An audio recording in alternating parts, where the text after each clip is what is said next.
shadow. For years, it had been the symbol of their kingdom, a natural amphitheater and gathering place. In the wet season, it provided shelter, and in the dry season, it was a refuge from the brutal sun.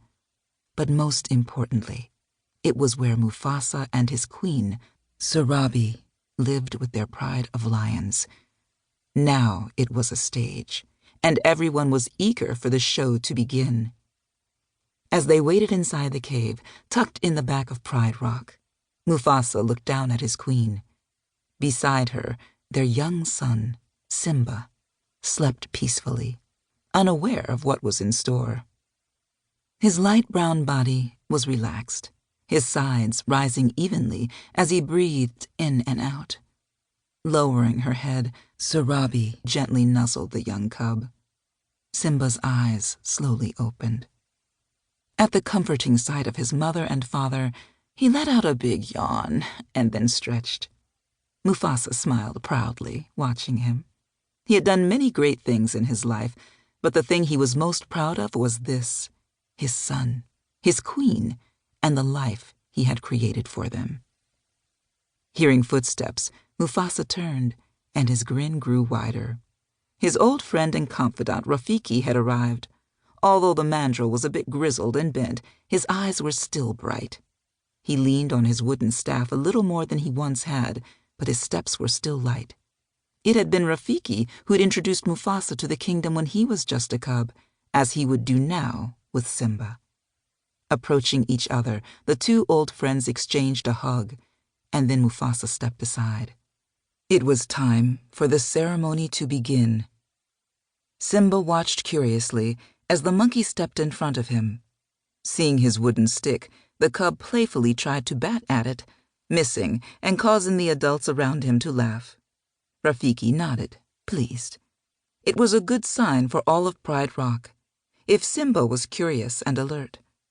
Raising the stick above Simba, Rafiki shook it, causing red dirt to fall over the cub's head and making the young cub sneeze. Satisfied, Rafiki leaned down and carefully picked up Simba. Cradling him in one arm, he turned and slowly began to make his way out of the cave. Behind him, Mufasa and Sarabi followed, their bodies pressed close together. As they came out onto the rock, the sun went behind a cloud, as if not wanting to take away from the moment. Below, the animals leaned forward in anticipation.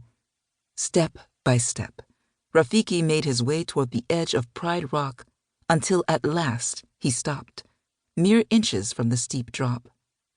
As the gathered animals watched from below, Rafiki lifted Simba up,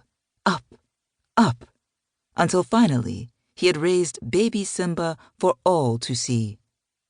Instantly, the gathered animals erupted in noise. Elephants trumpeted, zebras stomped their feet, storks flapped their wings, and the cheetahs let out their own cries. Then the sun burst through the clouds, a beam of light falling right down onto the head of Simba, the future king. The animals dropped their heads, bowing in respect. Simba, still hanging from Rafiki's arms, looked down upon it all, unaware of the greatness of this moment. This was the way of life on Pride Rock. It was how it had always been, and how it should always be. It was the circle of life, the way of the savannah. Through times of hardship and times of ease, the animals relied on one another and on the order of life to keep them going. Now it was Simba's turn to join that circle. And while he didn't know it yet, someday it would be up to him to take his father's place and complete the circle when he was king. While nearly every animal in the savannah had come to greet their future king, there was someone missing. Someone whose presence, while not missed by others, was keenly felt by Mufasa. His brother, Scar, had missed the event.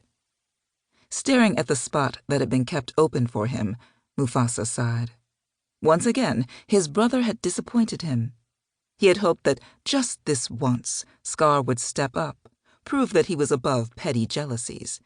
But his hopes had been in vain. Scar had acted as he always had, bitter and resentful.